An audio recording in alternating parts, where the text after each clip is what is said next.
अस्सलाम वालेकुम रहमतुल्लाह वबरकातुहू। प्यारे दोस्तों भैनों तो भरावो, यह कनेडा का हाल है।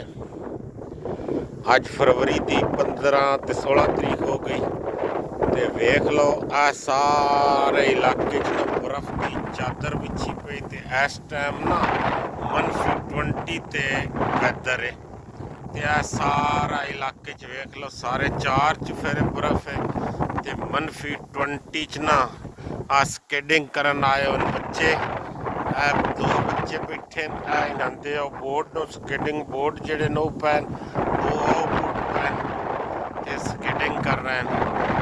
ते ए माहौल है तोड़ तक वेख लो चारे पासे बर्फ के टिले पैन बर्फ ये हाल है साडे इलाके च।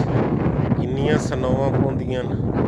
एक बच्चा जेड़ा है वो तकरीबन 14 साल का ते एक बच्चा 10 साल का।